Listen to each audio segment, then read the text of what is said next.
बिस्मिल्लाहिर्रहमानिर्रहीम। अस्सलाम वालेकुम नाजरीन। एक तो तुम्हारे से मेरी ये शिकायत है, एक आप तो मेरी पूरी वीडियो नहीं सुनते, पूरी बात नहीं सुनते और ऊपर से आम मुझे तरह तरह के कमेंट्स करते हैं। हाल ही में मैंने एक वीडियो हजरत मौलाना साद साहब के ताल्लुक से डाली थी। उस वीडियो में इतने कमेंट्स आए और मुझे अंधभक्त कहा, किसी ने अंधभक्त कहा, किसी ने साद भक्त कहा और किसी ने गुमराह कहा। न जाने कैसे कैसे अलकाबात और अल्फाज मेरे आगे पीछे लगाए। बहरहाल इस मोहब्बत के लिए आपका शुक्रिया, लेकिन मैं आपसे कहना चाहता हूं कि पहले आप मेरी वीडियो पूरी देखा करें, पूरी बात सुना करें, इसलिए कि मेरा मकसद किसी एक तरफ झुकाव नहीं है, बल्कि मैं दोनों तरफ के दलाइल आपके सामने रखता हूं और फैसला आप पर छोड़ देता हूं। मेरा अपना जाती नजरिया कुछ भी नहीं है इस ताल्लुक से। मैं यूं समझ लीजिए न्यूटन हूं और उसके ताल्लुक से मैं आपके सामने सिर्फ और सिर्फ हकाइक बयान करने जा रहा हूं। तो बहरहाल बात ये थी कि हजरत मौलाना साद का एक बयान सोशल मीडिया पर बड़ी तेजी के साथ वायरल हो रहा है और ऐसा दावा लोगों का है, जबकि वो बयान खोज करने के बाद और तलाश करने के बाद हमें कहीं नहीं मिला इस अंदाज में, इस तरीके से, जिस तरीके से आम तौर पर लोग गलत फहमी पैदा कर रहे हैं और मौलाना साद साहब के ताल्लुक से गलत फहमियों का शिकार हो रहे हैं। वो बयान ये था कि मौलाना साद साहब ने कहा कि कलम और तहरीर का दीन के फैलाने में कोई किरदार नहीं है, कोई हिस्सा नहीं है। ये बयान था और इस बयान को बहुत ज़्यादा सोशल मीडिया पर पजीराई मिली और इसके ताल्लुक से हमारे अकाबिरीन उलमा के, मुफ्तियान इकराम के तरह तरह के बयानात भी आए हैं। लेकिन हद तो जब पार हुई कि जब देवबंद के अंदर एक मौलाना है जिनका नाम मौलाना अशरफ सालिमी साहब है, वो एक मदरसा भी चलाते हैं जिसका नाम अशरफिया है और वो यूट्यूब पर एक चैनल भी चलाते हैं। वो एक मरतबा लाइव सेशन कर रहे थे, उसी लाइव सेशन के दरमियान में एक शख्स उनसे सवाल करता है कि मौलाना साद साहब ने ये कहा है कि तहरीर और कलम का दीन के फैलाने में कोई किरदार नहीं था। बहरहाल मौलाना अशरफ सालिमी साहब पहले से ही मौलाना साद साहब से जले भुने बैठे थे।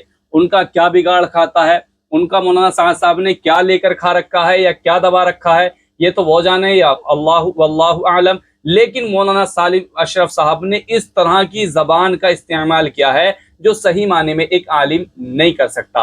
पहले आम मौलाना सालिम अशरफ साहब की ये ज़बानी वो बात सुन ले ताकि आप मुझ पर कोई इल्ज़ाम न लगाएं। लेकिन देखिए, पहले आप वीडियो मुकम्मल देखिए, उसी के बाद आप फैसला कीजिए।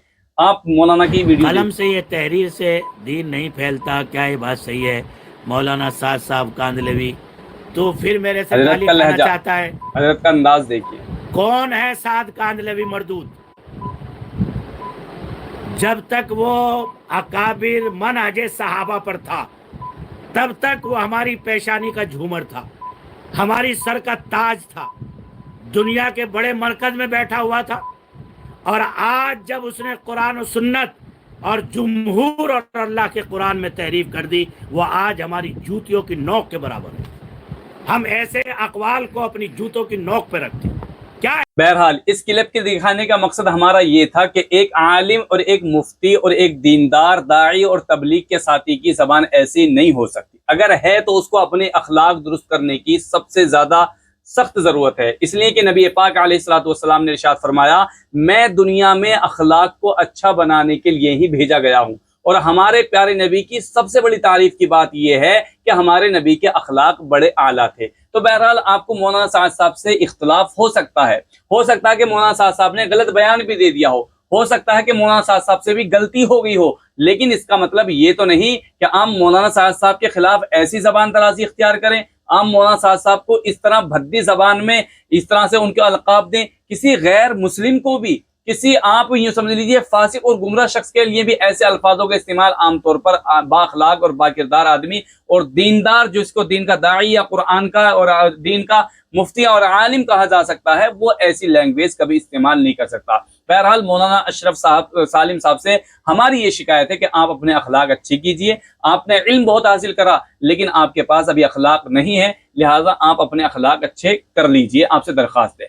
अब आते हैं हजरत मौलाना साद साहब के उस बयान को लेकर हम कि जिस बयान पर आम तौर पर विवाद छिड़ा हुआ है। मौलाना साद साहब का वो बयान भी हाजिर है, पहले 1 मिनट के लिए हजरत जी का वो बयान भी आप सुन लीजिए ताकि आपके और हमारे दिमागों की गलत फहमी दूर हो जाए। और अगर हजरत गलत हैं तो आप उनसे मुलाकात कीजिए या हमारे तक आप मैसेज पहुंचाइए ताकि हम उन तक ये बात को पहुंचा दें और हो सके कि उनकी भी इस्लाह हो जाए और वो रुजू कर लें। सुनिए आप पहले बयान।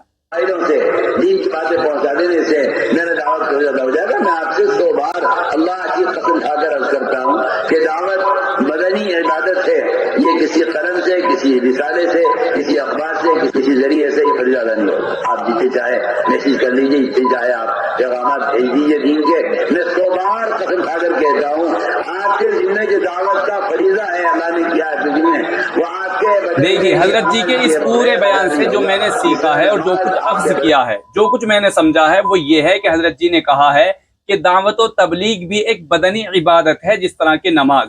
جب تک کہ نماز کے بارے میں آپ کتنا اچھا خیالات کرتے رہیں، کتنے اچھا اس کے بارے میں لکھتے رہیں، بولتے رہیں، لیکن جب تک عملی جامہ آپ نماز کو نہیں پہنائیں گے، جب تک آپ اپنے بدن کو حرکت دے کر نماز ادا نہیں کریں گے، آپ کو جب تک کوئی بھی دنیا کا آدمی آپ کو نمازی نہیں کہہ سکتا، آپ کو نماز پڑھنے والا نہیں کہہ سکتا۔ اگرچہ آپ کے نماز کے تعلق سے بڑے اچھے خیالات ہیں، آپ اس کے بارے میں لکھ بھی رہے ہیں، بول بھی رہے ہیں، لیکن جب تک پریکٹیکلی، جب تک آپ اس کو عملی جامہ نہیں پہنائیں گے، جب تک آپ کو لوگ نمازی نہیں کہیں گے۔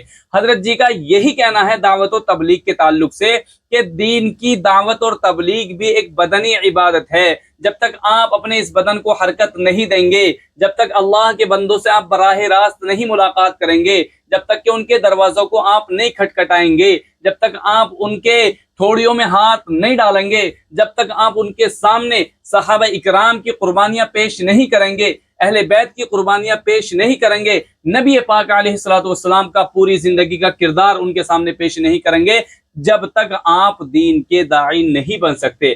محض صرف اور صرف آپ سوشل میڈیا پر بیٹھ کر یا اخبار و رسائل اور جرائد میں صرف دعوت کے تعلق سے یا اللہ کے دین کے تعلق سے کچھ باتیں لکھ کر آپ اپنے آپ کو دین کا داعی نہیں کہلا سکتے، اور آپ گویا کہ اس دین کے دعوت کا داعی کہلانے کے حقدار نہیں ہیں۔ یہ مولانا سعد صاحب کا دعویٰ ہے، ان کی بات سے جو ہم نے سمجھا ہے اور اخذ کیا ہے وہ یہ ہے۔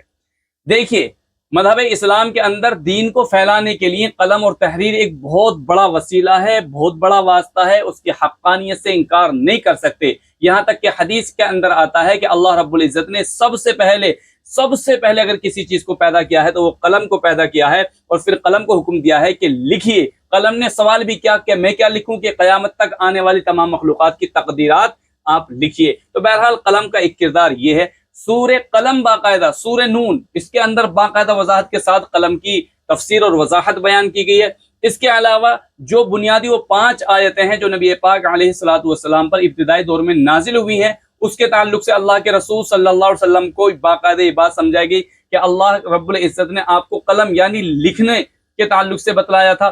اسی طرح سے مفسرین نے، محدثین نے، اکابرین نے، مصنفین نے قلم کے ذریعے بے شمار دین کی خدمت کی ہے اور دین کے پھیلاؤ کا ذریعہ اور واسطہ بنا ہے۔ لیکن کوئی بھی آپ تاریخ انسانی میں کوئی بھی ایسا عالم دین، کوئی بھی ایسا دین کا داعی، قرآن کا شیدائی اور دین کا داعی اور مبلغ نہیں دکھا سکتے جس نے صرف اور صرف قلم سے تو لکھا ہو، لیکن لوگوں کے سامنے یا لوگوں کے پاس جا کر اس نے اپنی زبان سے دین کی دعوت کا کام نہ کیا ہو۔ آپ تاریخ میں نہیں دکھا سکتے۔ بس تو حضرت مولانا صاحب کا کہنے کا مطلب یہ تھا کہ محض قلم پر اور تحریر پر اکتفا آپ کو نہیں کرنا، سوشل میڈیا پر اکتفا نہیں کرنا، بلکہ گھروں سے نکلنا ہے، شہروں سے نکلنا ہے، اپنے گاؤں کو، گھر بار کو چھوڑنا ہے اور دین کی دعوت دینے کے لیے لوگوں کو سمجھانا ہے، ان کے پاس جانا ہے۔ بس یہ پوائنٹ تھا جو ہم نے سمجھا۔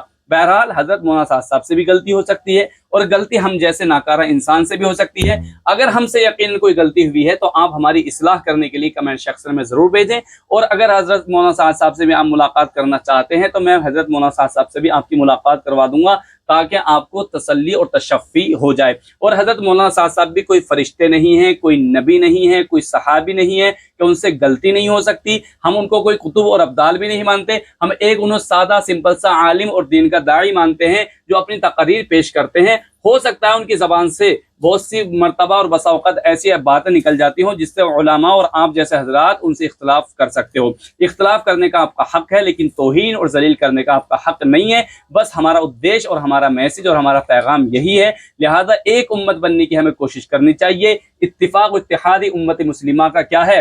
ایک سب سے بڑا سرمایہ ہے۔ نبی پاک علیہ الصلوۃ والسلام نے فرمایا مومن مومن کا آئینہ ہے۔ قرآن کی بھی آیت ہے مومن سارے آپس میں بھائی ہیں۔ اگر کسی سے غلطی ہو جائے، غلط فہمی ہو جائے تو اصلاح کی کوشش کرنی چاہیے، نہ کہ توہین اور تذلیل کی۔ بہرحال یہ ہمارا پیغام اور میسج ہے۔ اس ویڈیو کو آپ زیادہ سے زیادہ شیئر کریں تاکہ لوگوں کے دماغ کی غلط فہمی نکل سکے۔ جزاک اللہ۔ السلام علیکم ورحمۃ اللہ۔